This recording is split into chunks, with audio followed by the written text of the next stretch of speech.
샬롬.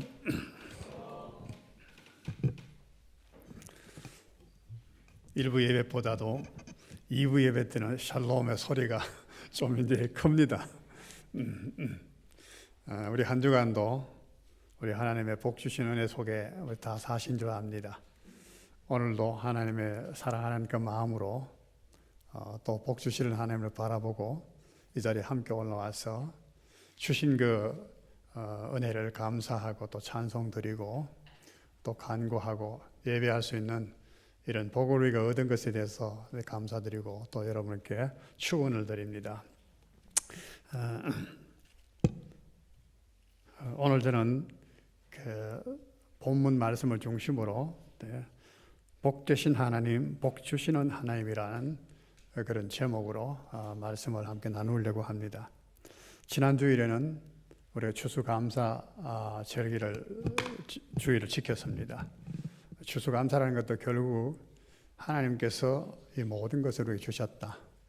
그리고 우리가 끝내 그 아름다운 알곡처럼 되어서 하나님의 나라에 이렇게 간직될 것이다 라는 것을 바라보게 하시면서 감사하게 하신, 기쁨으로 살게 하신 그런 절기였습니다. 이제 12월이 되면은 또 내년 우리 교회를 섬기는 그런 직분자들을 임명하게 되고 하기도 합니다. 그래서 우리가 추수감사만 감사가 아니고 이런 직분의 임명을 받고 하는 것도 얼마나 감사한 일인가 하는 것을 본문 중심으로 해서 함께 생각하면서 우리가 하나님을 감사하고 더 복되게 사는 삶을 살기를 간절히 바라는 것입니다. 오늘 28절 말씀을 보면은 하나님이 그들에게 복을 주시며 이렇게 말씀하셨습니다. 복을 주시며, 하나님이 복을 주시며. 복을 주신다는 것은 복을 주실 수 있는 분이기 때문에 복을 주시는 것입니다. 복을 줄 수 없는 어떤 존재가 복을 줄 수 있는 것은 결코 아닙니다. 복을 주실 수 있는 것은 복을 주실 수 있는 분이기 때문에 복을 주십니다. 만약에 어떤 다른 것으로부터 우리가 받았다는 것은 복끝이 보이나 복이 아닐 것도 많습니다. 그래서 부유라든가 건강이라든가 장수라든가 우리 일반적으로 다 그건 복으로 생각을 합니다. 그러나 그것이 꼭 복이 안 될 수도 얼마든지 있습니다. 부유하면은 사람이 망하는 경우도 너무 많습니다. 불행해지는 경우도 너무 많습니다. 장수하는 것이 결코 복이 되지 않을 수도 있습니다.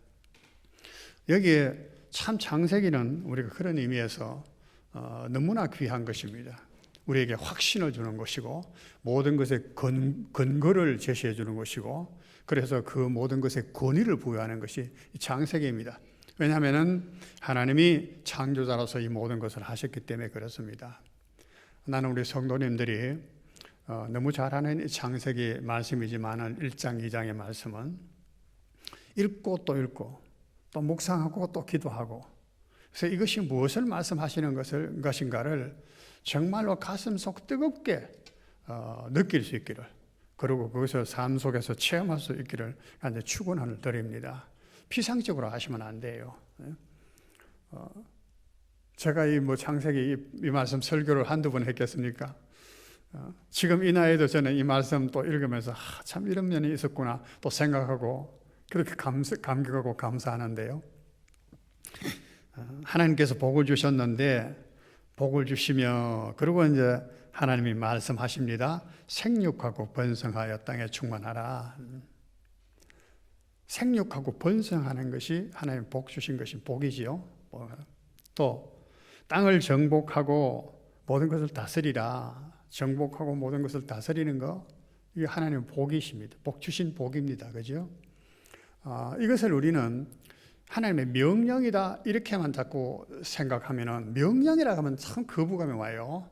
내 의지를 막 누르고 억지로 하게 하는 그런 강압적인 것으로 생각하기 쉬운데 앞부분에 분명히 말씀하셨습니다. 복 주시되 복을 주신 것이요. 복으로 주신 것입니다. 우리는 이것을 다른 말로 하면은 임직임이라 할까요? 임직이라고 일을 맡겼다 그렇게 볼 수 있죠. 일을 맡겼다. 모든 것을 다스리라. 그건 일을 맡기신 건 알겠는데 생육하고 번성하라. 이것도 일입니다. 이것도 그렇게 믿으시나요? 생육하고 번성하는 것이 복입니다. 하나님께서 우리에게 주신 일이에요. 그런데 사탄은 이걸 하지 못하게 해요. 애굽의 바로가 이스라엘 백성이 생육하고 번성해지고 중다해지니까 그 이스라엘 백성이 많아지는 것을 하지 못하게 남자아이는 다 죽여라 그렇게 했잖아요. 오늘 이 시대에도 보면은요, 뭐 동성연애 자체 그것 자체도 나쁘지만 남자가 남자 결혼하고 여자가 결혼하고 어떻게 하다는 것입니까? 생육하고 번식을 막겠다는 거죠. 그래요. 더더구나 우리 그리스도인들이 번성해지는 것 세상을 원치 않습니다. 왜냐하면 하나님의 나라가 확장돼 가는 것이기 때문에 생육하고 번성하는 것은 큰 하나님의 우리에게 주신 복이면서도 일이라는 사실을 알아야 됩니다. 일이에요. 근데 이 생육하고 번성하지 못하는 분들은 너무너무 괴로운 거야. 고통. 출산하지 못하고 자식이 없는 사람들 얼마나 고통하는지 모르잖아요. 우리가 그걸 보잖아요. 때때로 저는 이 설교할 때가 참 부담스러울 때가 많았습니다. 실제로. 근데 하나님께서는 생육하고 번성하라. 자, 근데 이게 참 일인데요. 우리는 하나님께서 복을 주신 것은 이만이 아닙니다. 이런 일만 맡기신 것이 아니고 근본 보면은 하나님이 자기 형상대로 사람을 창조하시고 남자와 여자를 창조하셨다. 형상대로 우리가 사람을 창조하자. 그래서 사람을 창조하신 거예요. 뿐만 아니고 이 사람을 창조하실 때도 보면은 많은 사람들이 그런 또 저와 같은 의문을 가진 분들이 많았더라고요. 하나님이 왜 여섯째 날에 사람을 만드셨을까? 하나님의 능력이 많으신데 그러면 만물의 영장인 사람을 제일 먼저 만드시지 않고 언뜻 그렇게 생각을 했었어요. 근데 생각해보면 조금 더 생각해보면 그것이 어리석은 일이다. 하나님은 먼저 천지와 만물을 다 갖추었습니다. 구비했습니다. 모든 것을 완전하게 다 만들어 놓으시고 그리고 이제 거기에 입주할 사람을 만드신 거예요. 그죠? 다 만들어 놓으시고 그리고 에덴 동산이라고 하는 특별한 동산을 만드시고 거기에 자기의 형상대로 사람을 만드셨다. 모든 것을 다 갖추어 놨어요. 풀이 먼저 나게 하시고 나무를 먼저 자라게 하시고 열매가 먼저 맺히게 하시고 그리고 동물들을 하나님 지으셔서 그것을 먹이로 삼아서 살아갈 수 있도록 번성할 수 있도록 이렇게 하셨고 또 이 모든 것을 다 하신 이후에 비로소 마지막에 사람을 만드신 거 이것도 하나님께서 참 복 주신 의도가 그 속에 그대로 담겨 있는 것을 볼 수가 있습니다. 먼저 그렇게 하셨어요. 그 다음에 이제 남자와 여자를 창조하시고 우리의 형상이라는 것 여러 가지로 생각할 수가 있겠는데 남자와 여자로 창조하신 것이 하나님의 형상이라는 거예요. 그렇게 말해볼 수 있습니다. 쉽게요. 남자만 있으면 세상 어떻게 되겠습니까? 여자만 있으면 어떻게 되겠습니까? 남자가 여자가 있음으로 말미암아서 얼마나 아름다운 세상일까요? 그건 뭐 일일이 설명할 필요가 없습니다. 아무리 에덴 동산이 아름다워도 남자가 혼자만 있어서는 재미 정말 없었을 거예요. 여자만 있었어도 별로 재미가 그랬을 것입니다. 남자와 여자를 만들어 놓으셨다. 상상에 맡기겠습니다. 이 복이에요, 복. 그리고 이제 일을 맡기신 것입니다. 생육하고 번성하라. 그런데 여러분, 이 말씀을 보면은 하나님께서 우리가 우리 모양, 우리 형상대로 사람을 만들자. 그리고 그들로 이렇게 하게 하자. 이렇게 의논하셨어요. 여기 우리가라는 것은 우리 잘 아는 대로 삼위 하나님이시죠. 성부 하나님, 성자 예수님, 성령 하나님. 삼위 하나님께서 다 협의를 하신 거예요. 우리가 그렇게 하자. 한 분도 거기에서 안 돼요. 그게 아니야. 모든 분이 다 그렇게 했어요. 뜻을 같이 했어요. 그러면 그 뜻은 확고한 것입니다. 사람이 하나의 뜻을 세워도요, 그 뜻은 어그러뜨리기 어렵습니다. 계약서를 쓰고 하면은 어려운데, 삼위 하나님께서 함께 우리가 하자 하시고, 이것은 계획이에요. 실행하지 안 하는 것입니다. 그런데 계획만 하신 것이 아니고, 말씀만, 뜻만 하신 것이 아니고, 그것을 그대로 이루신 것입니다. 하나님 항상 이렇게 했어요. 계획하시고 그걸 이루십니다. 모세를 애굽에 보내서 이스라엘 백성 구원하여 내실 때에 시내산에서 먼저 하나님께서 모세에게 말씀하시잖아요. 내가 너를 보내서 내 백성을 이끌어내고 하려고 한다. 이 산에서 하나님을 예배하게 하려고 한다. 너를 보낸다. 이렇게 하실 것을 다 말씀하셨어요. 그리고 내가 너를 보낸다. 보낸다. 너는 내 발에 신을 벗어라. 다 들었던 말씀이죠. 하나님이 다 계획해 놓으시고 그 계획에 놓으신 하나님께서 이루고 가시는 겁니다. 내가 누구간데 가고 내가 입이 둔합니다. 말할 거 없다. 내가 너와 함께 가리라. 하나님 그렇게 말씀하셨잖아요. 신앙의 근본은 여기서부터 시작됩니다. 정말 바른 신앙은 하나님께서 하신다는 거예요. 하나님께서 계획하시고 하나님께서 하신다. 이것을 얼마나 인정하느냐, 얼마나 믿느냐. 그것이 신앙의 진실과 거짓된 신앙의 분별력입니다. 하나님이 하신다. 여기에는 어떤 애누리도 있을 수 없습니다.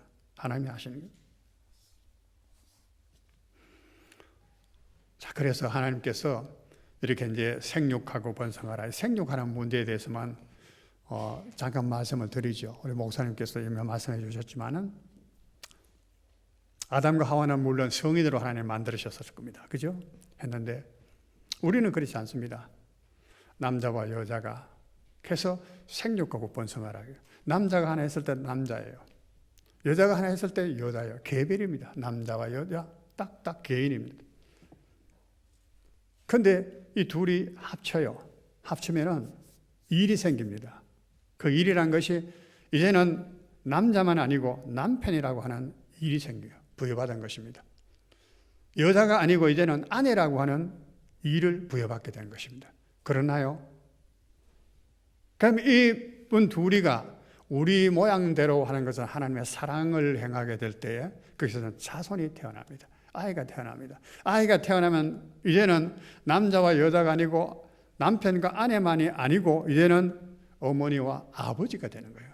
아버지가 돼요. 일이 부여된 것입니다. 더. 그죠? 이제는 아이는 아이로서의 일이 부여된 것입니다. 아이로서. 이것도 하나님께서 보신 거예요. 그래서 여기에 우리가 어떤 일을 맡는다는 것은 근본적으로 하나님께서 주신 것이에요. 그래서 이것을 천직이라고 말하기도 하고 천부적이라고 말하잖아요. 천부, 하나님께서 부여해 주신 것이다. 부여. 그래서 모든 사람에게 다 부여해 준 거예요. 5달란트, 2달란트, 1달란트 나는 하나도 못 받았습니다 라고 할 사람이 하나도 없다는 겁니다. 5달란트, 2달란트, 1달란트 다 받았어요. 각각. 그랬는데 이 부여받았는 것은요, 모든 사람이 다 그런데 그 부여받는 거기에서도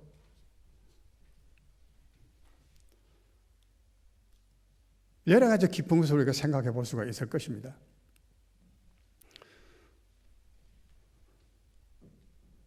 적절하게 부여받는 것입니다. 적절하게. 어린아이는 어린아이로서 부여받습니다. 청년은 청년으로서의 일을 또 부여받습니다. 성인이 되면 성인으로서 일을 부여받게 됩니다. 어린아이들이 부부관계를 맺어서 자식을 생산할 수 있는 것은 아니잖아요. 그래 있을 수 있습니까? 적어도 성숙한 정도가 돼야 그냥 결혼이라고 행사하고 생육하게 되고 번성하게 되는 겁니다. 그 과정을 뛰어넘을 수 있는 것은 결코 아닙니다. 그 과정이 있는 것입니다. 그런데 하나님은 그 과정마다 이렇게 은혜를 주셔요.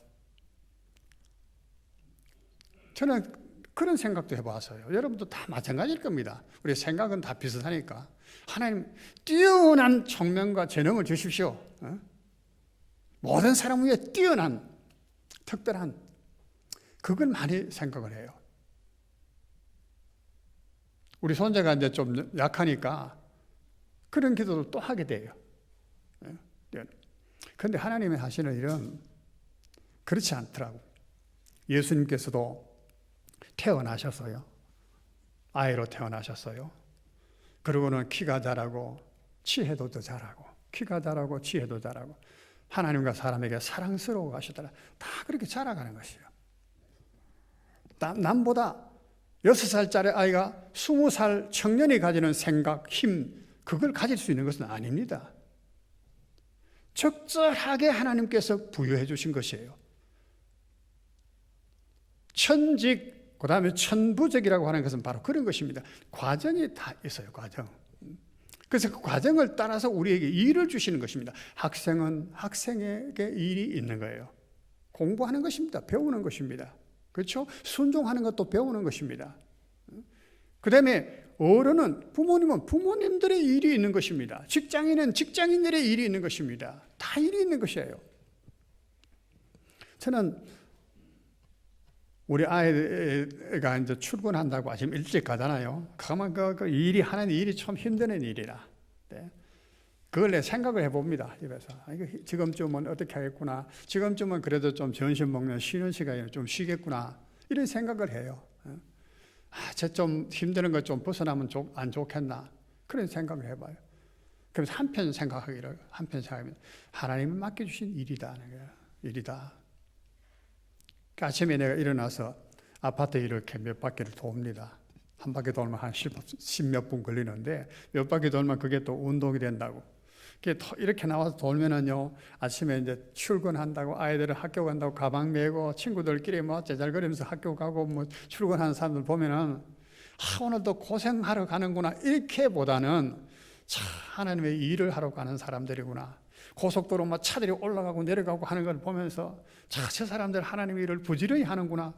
나 이런 생각을 하면서 참 복된 사람들이다. 이런 생각을 하게 되고, 일할 수 있는 것이 얼마나 기쁜 일인가 이런 생각을 해보게 돼요. 생각의 차이죠. 그런데 그 일이란 것이 힘들다고 여겨지는 일도 있을 것입니다. 그죠? 괴롭게 여기시는 일도 있을 것입니다. 그런데 하나님께서 그걸 모르실까요? 하나님께서 아지 못하시는 것이 있을까요? 그런데 그것을 부여해 주셨어요. 그게는 그만한 이유가 있는 것입니다. 하나님은 이렇게 우리들에게 일을 주셨어요. 그것이 복이라고 말씀하셨잖아요. 생육해 보십시오. 생육하면 자손이 생기면 얼마나 기쁩니까? 아이들 보는 것이 얼마나 기쁩니까?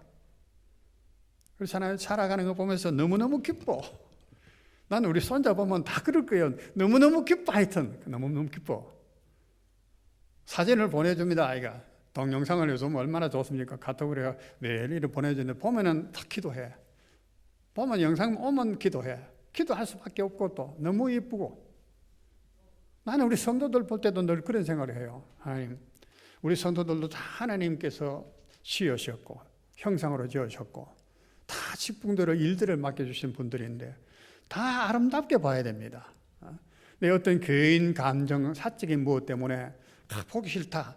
이것은 있을 수가 없습니다. 하나님께서 귀하게 보시는데 제가 어떻게 귀하게 보지 않을 수 있습니까? 귀하게 보지 못하는 그런 것이 있거든. 하나님 사랑하는 마음을 주십시오. 그렇게 기도를 합니다. 하나님께서 우리에게 주신 것들은 이렇게 참 귀한 것이에요. 그런데 이것을 우리는 임직 가면 교회 안에서만 받는 장로, 권사 이런 직분들만 직분인 줄 아는데 여기 아담, 하와에게 지금 주신 것은 그것이 아니잖아요. 세상적이잖아요, 전부 다. 세상의 모든 지금 일들이 다 하나님의 일이에요. 세상이라는 것이 결국 하나님의 나라에 관한 것이기 때문에 교회 안에 직분자는 세상에서도 칭찬받는 사람이 되어야 된다.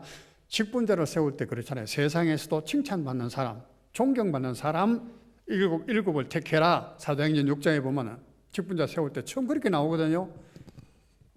믿음과 지혜가 충만, 성령이 충만해서 칭찬받는 사람을 세워라. 칭찬받는 사람이래. 그러니까 이 직분은 교회 안에만 한정되어 있는 것이 아니다. 우리 가정 속에도 벌써 우리 직분자예요. 그걸 여러분 다시 한번 인식할 수 있기를 바라고, 그 맡겨주신 일이라는 것이 얼마나 복으로 주신 것인가를 알아야 됩니다.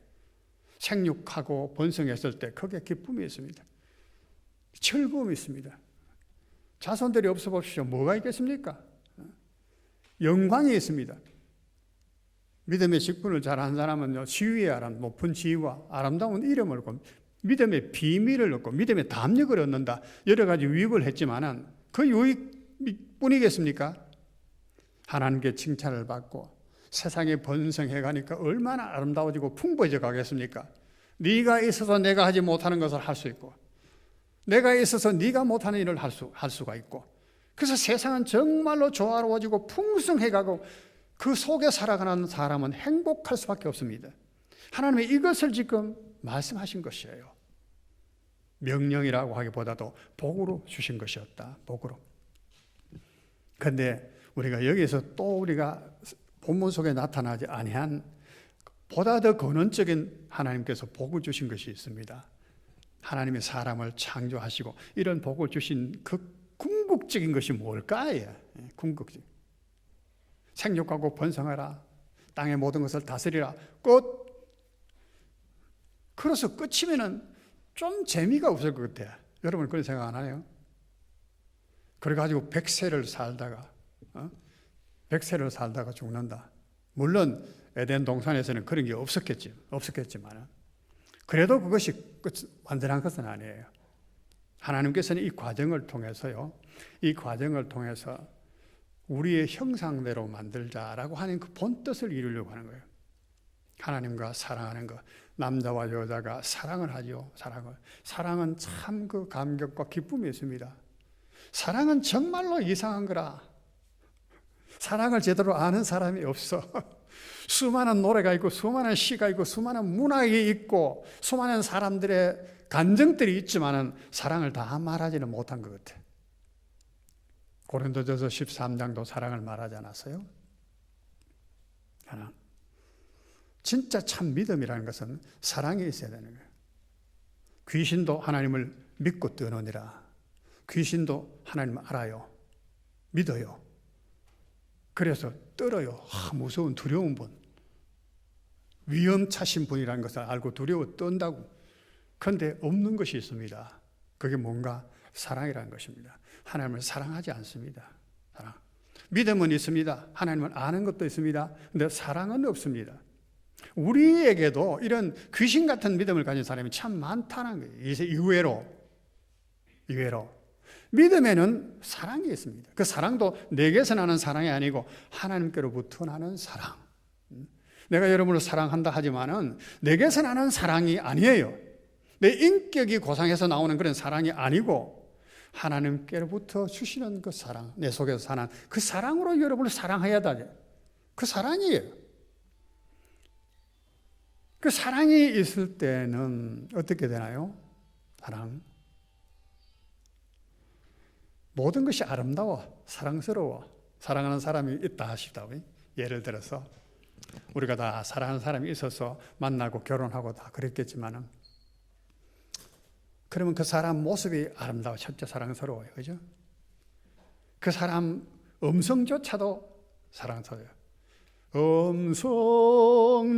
음성조차도 반갑고, 정말로 음성조차도 아름다워. 얼마나 그렇게 아름다운지 하여튼 듣고 싶고 또 듣고 또 듣고 싶고. 그 사람의 모든 행동에 하는 일들이 아름답고 사랑스러워. 그래서 그 사람을 닮고 싶어. 잊을 수가 없어. 늘 생각을 해. 그 사람들을 기쁘게 하고 싶어. 가장 좋은 것을 그에게 먼저 주고 싶어. 그와 함께 하고 싶어. 이 사랑이거든. 사랑. 하나님이 아담에게 바로 이러한 임직의 일을 맡겨주신 것입니다. 다 모든 것을 갖추고 사람을 지으시되 형상으로 지으시고 복을 주셔서 생육하고 번성하거라 말씀하시고 다 하셨어. 그러면 얼마나 좋았습니까? 그래서 우리가 하나님께로 받은 이런 직분, 일이라는 것은 질그려서 담은 보화와 같다. 보화와 같다.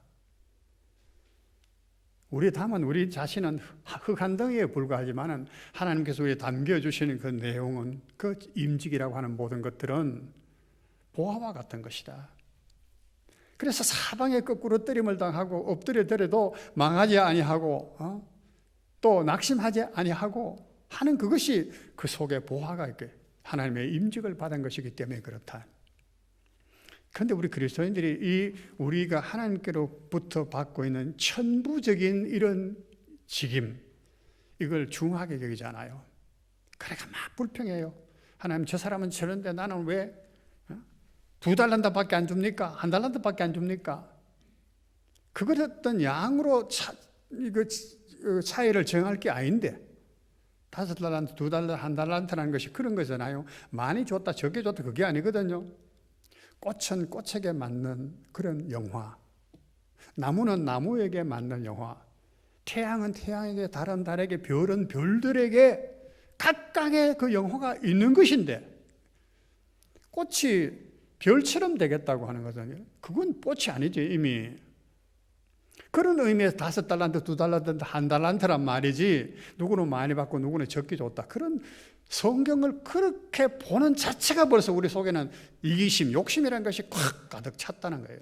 그렇기 때문에 그렇게밖에 못 봐. 아, 저 사람은 저렇게 해주고 저 사람은 왕으로 세우고 나는 종으로 이렇게 삼습니까? 종으로 살게 하십니까? 이렇게 보는 거예요. 종이 왕보다도 더 위대할 수 있고 아름다울 수가 있는 것입니다. 여자는 남자보다 약하지만 어머니는 더 위대한 것이라고 우리가 말하잖아요. 더 위대해질 수가 있는 것입니다. 하나님은 그런 달란트를 주신 거거든요. 이런 달란트를 가지고 달란트를 주셨기 때문에 우리는 보화를 가진 것과 같다. 그래서 주 안에서 받은 직분을 삼가 이루라고 하라. 하나님께 우리가 이런 직분을 받은 거예요. 그런데 아담과 하와가 실패를 한 것입니다. 실패를. 그렇잖아요. 생육하고 번성하는 거는 하는데 그 본질이 바뀌어버렸어. 본질이. 뭔가 다스리긴 다스리는데 이 땅은 가시와 진려가 나고 황폐하게 돼요. 땀 흘려야 되는 것이고 수고해야 되고 생산하는데도 불구하고 크게 고통을 더해서 해산하다가 여인이 죽기도 하고 어머니가 이런 비극이 발생하는 거예요. 왜 그랬을까요? 왜? 하나님이 하신 그 법에서 벗어난 거예요. 법. 그것은 먹지 말라 하네요. 내가 선악을 알게 하는 열매를 먹으면 죽는다. 이 본질적인 문제죠. 만약에 하나님을 알았더라면 아담이 제대로 만약에 아담이 하나님을 자기를 그렇게 지으시고 모든 것을 주시고 복을 주신 그 하나님을 알았다면 사랑했을 것이고 사랑했더라면은 팥으로 매주를 쏜다 그래도 아담은 믿었고 순종했을 거예요. 이게 사랑인데 어떤 면에서 그렇잖아요. 아이가 거짓말하는 거 뻔히 알면서도 엄마 아버지가 속아주잖아. 모른 척하고. 근데 아담은 하나님을 진정으로 알지 못한 거예요. 알지 못했어요. 알아갔어야 되는 것인데 그래서 먹은 거예요. 이것은 내가 이것을 먹으면은 뱀의 말처럼 하나님처럼 되어서 지혜롭게 되어서 그래서 하나님처럼 모든 것을 하실 수가 있어. 내가 하나님을 꼭 의지하지 않아도 돼. 내가 결정하고 내 힘으로 할 수가 있어. 이 생각에 빠진 거예요. 그것은 아담만 아니고 모든 아담의 후손인 나와 우리 모두가 다 그렇습니다. 목사님 나는 안 그런데요. 허세 떨지 마세요. 거짓말하지 말고. 그렇게 믿으면 그 사람은 스스로 속는 것뿐이고 거기에서 실패한 것입니다. 실패. 하나님은 복되신 분이고 하나님은 복 주시는 분이시는 것을 잊지 않아야 됩니다. 하나님은 우리를 지으신 분이고 하나님은 우리를 구속하시는 분입니다. 나를 가장 잘 아시는 분입니다. 자다고 깨더라도 이것은 잊어버리면 안 돼요. 우리가 어떤 어려운 속에 있을지라도 이건 잊어버리면 안 돼. 이게 우리가 믿음입니다. 하나님이 이걸 원하셔요. 이걸 원하시기 때문에 죄인된 우리들에게 시험과 어려움도 주시는 것입니다. 광야길도 걷게 하시는 것입니다. 추리고 배고프게도 하시는 것입니다. 핍박도 어려움도 당하게 하시는 것입니다. 왜요? 하나님을 알게 하시려고. 내가 너를 어떻게 돕는가 봐라. 내가 너를 어떻게 구원하는가 봐라. 알게 하시려고. 아담도 여기에서 하나님께서 다스리고 정복하라고 하는 것을 해나갔으면 그대로 해나갔으면 정말로 하나님을 더 잘 알아갔을 것입니다. 하나님을 더 알아갔을 것이고 더 사랑했을 것이고 더욱 굳건하게 하나님과 교통할 수가 있었을 것입니다. 그런데 거기에 실패한 것입니다.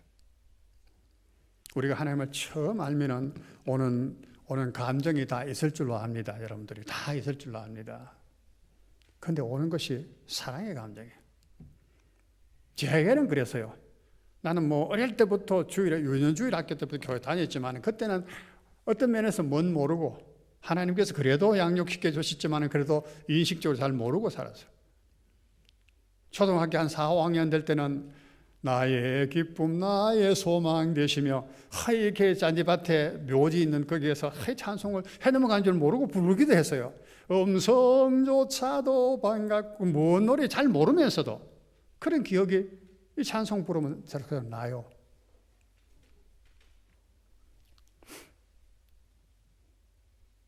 그런데 그 하나님은 결코 우리를 버리시거나 잊어버리시지 않는다. 아시고 이끌어 가시는, 이걸 잊어버리시면 절대 안 되는 것입니다. 아브라함의 얘기를, 아브라함과 우리가 베드로의 얘기를 한번 새겨보자고요. 하나님께서 아브라함을 부르셨습니다. 갈대우르에 사는 아브라함을. 내 고향 친척 아비 집을 떠나라. 내가 내게 지시할 땅으로 가라. 내가 내게 복을 주겠다. 네 하나님이 될 것이고 네 이름을 창대케 할 것이고 하늘의 별처럼 내 자손을 번성할 것이고 네 편이 돼서 네 원수는 내 원수가 되겠고 너는 천하 만민의 복을 전해주는 복의 근원이 될지니라. 하나님께서 복이에요. 아브라함 불러내신 것이 복입니다. 그죠? 복. 아브라함은 그 살아가는 속에 흉년도 만났고 어려움도 겪고 그래서 자기 아내를 루이라고 속이기도 하기도 했고 얼마나 절박했으면 그랬을까요? 그런 과정을 겪었습니다.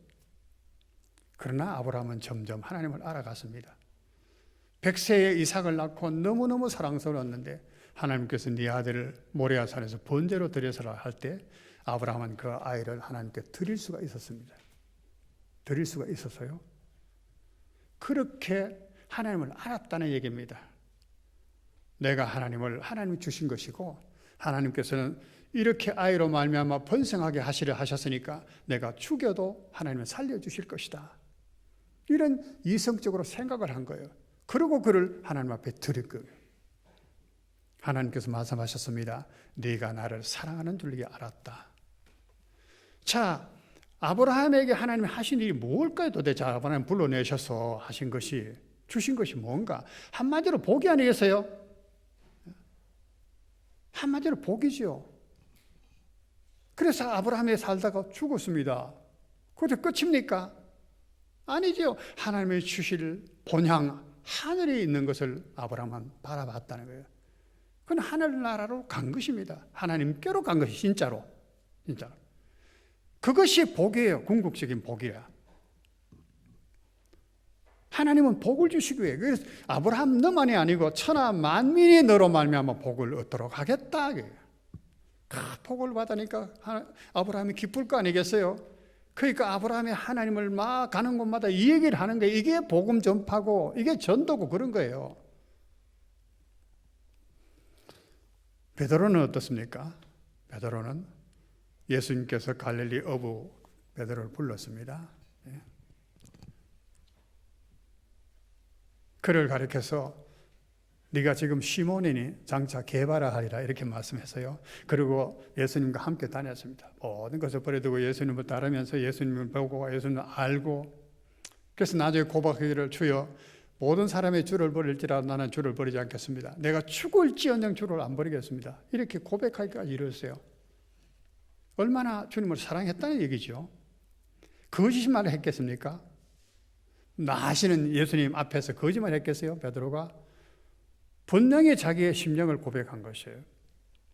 그런데 그는 예수님을 끝내 다 굴기 전에 3번 부인했습니다. 예수님이 부활하신 후에 베드로에게 나타나셨어요. 제자들 가운데 함께. 그리고 물으셨어요. 아침 조반 먹었는데 해변가에서 조반을 다 먹은 이후에 베드로에게 묻잖아요. 요한의 아들 시몬아, 내가 이것들보다 더 나를 사랑하느냐? 또 있다가 또 나를 사랑하느냐? 또 있다가 또 나를 사랑하느냐? 3번을 물었어요. 참 이 말씀도 왜 3번을 물었을까? 어떤 사람 말합니다. 베드로가 3번 부인했으니까 3번 회개를 촉구한 그런 말씀이다. 베드로는 또 그렇게 생각했는지 모르겠어요. 또 그렇게 생각할 수도 있을지 모르겠어요. 나는 그게 마음에 안다. 예수님께서는 그렇게 3번 안 해도 다 알아먹는데, 다 알아먹는데, 뽕나무에 얹어 삭개오 보고 삭개오야 이름 부르실 때 벌써 삭개오는 다 알았는데, 예수님도 알고 삭개오도 다 알았는데, 네가 나를 사랑하느냐 한 번만 해도 다 될 텐데, 나는 그런 생각이에요. 3번 부른 것은요, 내가 그렇게 사랑합니다 사랑합니다 했었는데도 결국 나는 예수님을 부인했었다. 저주하고 부인했었다. 자신이 참 무능하다는 것, 자신을 믿을 수 없다는 것, 그 한계성을 절실하게 느끼는 질문이었을 것이다 생각해요. 또 하나는 네가 나를 사랑하느냐. 사랑은 틀림없지. 근데 사랑이라는 것이 한계가 없는 게 문제야, 이게. 제일 부담스러운 말이, 부담스러운 말. 아이들이든 남편이든 아내든 당신 나 사랑해요. 참 이거는 뭐라 해야 되냐, 어리석은 질문이라 할까, 바보 같은 질문이라 해야 될까, 고문하는 질문이라 해야 될까, 무슨 질문이라고 모르겠어. 사랑이 무슨 정도가 있어야 사랑을 말하지 도무지. 사랑은 하면 할수록 나는 사랑하지 못하는구나 생각해. 사랑해 보십시오. 다 해봤잖아. 사랑하면 할수록 나는 정말 사랑을 못하는 사람이야. 사랑하지 못하는구나. 사랑하지 않았구나. 효자가 그래서 부모님 돌아가시고 나면 더 울잖아요. 참말로 부모님을 내가 잘 못 모셨다. 불효자는 그렇게 생각 절대 안 합니다. 효자는 그렇게 효성스럽게 부모님을 생전에 모셨음에도 불구하고 돌아가고 난 이후에는 불효자라고 하는 것을 가슴 치며 통곡하는 겁니다. 왜 그럴까요? 효라고 하는 것이 무엇인가를 좀 더 알기 때문에 그래요. 네가 나를 사랑하느냐, 그런 것입니다. 예수님께서 요한의 아들 시몬아, 그 요한의 아들 시몬이라고 불렀어요. 베드로야 부르시면 되는데, 베드로. 요한의 아들 시몬아, 그거는 옛날의 이름이야. 네 아버지 그 요한, 어부 요한, 너는 그 아들 시몬, 그 어부의 아버지의 그 어부의 아들. 지가 결국 대해봤자 어부밖에 안 돼. 어부로 살다가 죽을 사람이라. 그렇게 부르신 이유는 나는 그렇게 말해요. 2가지입니다. 정말로 친숙한, 친밀한 사람. 우리가 친구들에게는 어릴 때 그런 별명을 막 부르잖아요. 그죠? 듣기 싫은 별명인데 그걸 막 불러주거든. 굉장히 친밀할 때 하는 거예요. 아버지 이름 덜먹거리면서 시몬. 진짜로 친밀한 사람으로 불러주시기 위해서. 또 한편으로는 너의 정체는 정말로 어부다. 사람으로서는 내가 나를 사랑한다고 하지만 사랑할 수 없다는 거야. 한계가 있다는 거야, 한계가. 우리도 그렇습니다. 우리도 하나님 사랑합니다. 예. 틀린 고백은 아니라고 봅니다. 그러나 그 고백도요, 하나님께서 내게 주시는 고백으로 고백을 할 수 있어야 됩니다. 성령께서 그렇게 하시면 안 돼요. 그리고 예수님께서 내 양을 먹이라 하셨잖아요. 네가 나를 사랑하느냐. 그렇게 3번이나 물으신 후에 내 양을 먹이라. 이게 이제 직분이거든요. 직분을 맡기시는 거거든요. 직분을 맡기시기 전에 예수님께서 다 하신 것이 네가 나를 사랑하느냐 그래요. 3번이나 물으셨어요. 우리도 무슨 일을 하든지 간에 내가 학생이든 남편이든 아내든 간에 그 일을 하게 되는 그 직분을 감당하기 전에 내가 주님을 사랑합니까? 를 물어보셔야 됩니다. 내가 주를 사랑하고 있는가? 안 그러면 남편 구실 제대로 못합니다.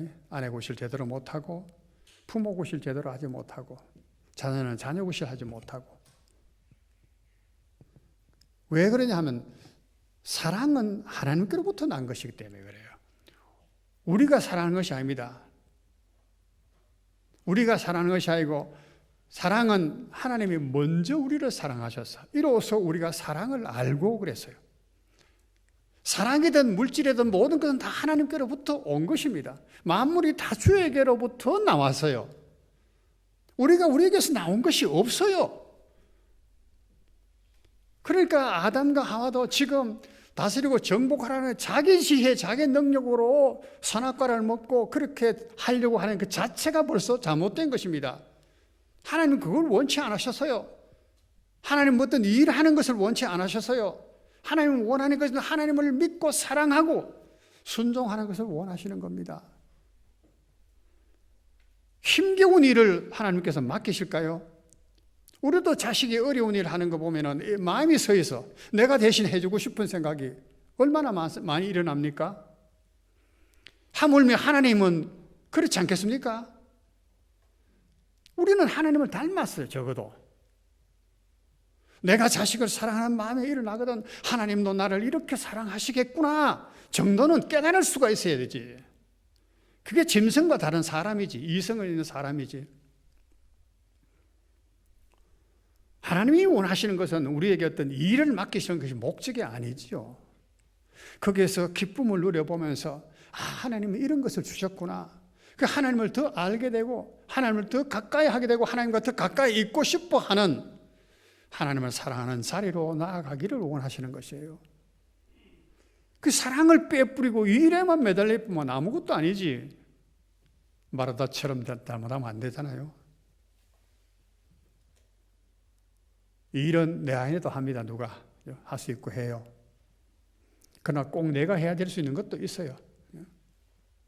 힘든 일, 어려운 일 그런 것도 우리는 하나님을 알면은 하나님의 사랑하시는 것을 알면은 우리 그것을 흉내라도 낼 수가 있다고. 그래서 내 양을 먹이라 하셔서요. 그러고는 나를 따르라 그렇게 말씀하셨어요. 나를 따르라. 주님 어떻게 따라간단 말입니까? 주님을 어떻게 따라요? 주님이 부활하신 예수님께서 성천하실 건데 하늘나라 따라갈 수 있는 것도 아니고 나를 어떻게 따라요? 갈릴리에서 나를 따르라 할 때는 예수님 따라가면 돼 보이는 따라가면 되는데 지금은 성천하시잖아요. 성천하시기 전에 예수님께서 하신 말씀이거든요. 나를 따르라. 어떻게 따르라는 말씀이에요? 예루살렘을 떠나지 말고 아버지의 약속하신 것을 기다리라. 그게 하나님께서 약속을 주신 겁니다. 복을 주신 것입니다. 그러면 몇 날에 못해 성령을 받으리니 너희가. 그러면 너희가 권능을 입고 땅끝까지 내 증인된다. 권능을 입는다니 권능은 여러 가지 능력들을 말하지만 그 핵심은 사랑에서 나오는 권능이에요. 모두가. 사랑에서 나오는 권능이에요. 이건 말로 다 할 수 없는 권능이죠. 홍수도 끄지 못하는, 죽음도 무서워하지 않는, 가난해도 눌려도 사방으로 우겨 사임을 당해도 낙심하지 아니하는 사랑의 힘은 그런 것입니다. 성령이 임하시면은 내 권능을 받고 땅 끝까지 이르러서 내 정인이 된다. 내 정인이 된다는 것은 곧 주님의 그 일을 주님처럼 하나님의 일을 행하면서 하나님과 동행하는 삶을 살아갈 수가 있다는 얘기입니다. 나를 따르라. 언젠가 우리가 그 직분자를 우리가 그 임명하고 했을 때 주암산에 가서 그 기도를 하며 찬송을 부르고 한 그런 기억이 납니다. 그때 같이 가신 분들도 지금도 있고 없는 분도 있을 줄 압니다만 거기서 이제 324장인가 예수 나를 오라 하네 찬송 기억은 나신지 모르겠습니다. 예수 나를 오라 하네 4절에 보면은 주가 크신 은혜 내려 나를 항상 돌보시고 예전에는 나를 항상 돌아보고 많은 영광 보여주며 함께 가시네 찬송을 불렀어요. 그러고 저는 설명을 했습니다. 여러분, 하나님께서 원하시는 것은 함께 하자. 아가서에도 보면 오라. 함께 하자. 그 말씀 있죠? 오라. 함께 하자. 우리의 일이 하는 게 문제가 아니고 모든 일들을 통해서 결국 하나님을 알고 하나님을 사랑하고 하나님을 닮기를 원하고 하나님을 기쁘시게 하기를 원하고 하나님과 영원히 함께 있기를 원하는 이 지점에 이르기를 원하는 겁니다. 그런데 이 가는 길이 때때로 험악할 수 있어요. 그런데 갈 때에 나를 항상 돌보시고, 제가 아버지하고 길 가던 이야기를 여러 번 했지 싶은데 기억이 나실지 모르겠어요. 아버지하고 아침 이제 들길을 가는데 이슬이 먹으면 나무들이 풀들이 길을 막고 있어. 아버지가 앞에 가면서 막대기를 이슬을 털고 자기 옷에 이제 이슬을 다 이렇게 털고 나간 뒤따라오게 하셔. 가면 또 오는가 잘 오는가 싶어서 날 돌아보시고 좋아하시고, 넓은 길에 가면 나를 앞세우고 앞에 가시면서 기뻐하시고, 항상 예수님께서 우리를 가게 하시는 것은 광야 길이든 어떤 길이든 간에 많은 영광 보여주시려고, 많은 영광 보여주며 나와 함께 가시네. 우리 부모님이 그렇거늘 하물며 하나님이겠습니까? 여러분, 지금 광야의 길을 걷고 계신 분이 있습니까? 아골 골짜기를 걷는 분이 있습니까? 그러나 주님께서 함께하고 계신다는 걸 잊지 마시기를 바랍니다. 항상 너를 돌아보신다는 것을 잊지 마시기를 바랍니다. 나와 함께 하시기를 원하시는 것입니다. 더욱 하나님을 사랑하고 매달리고 의지할 수 있기를 하나님 원하시는 것입니다.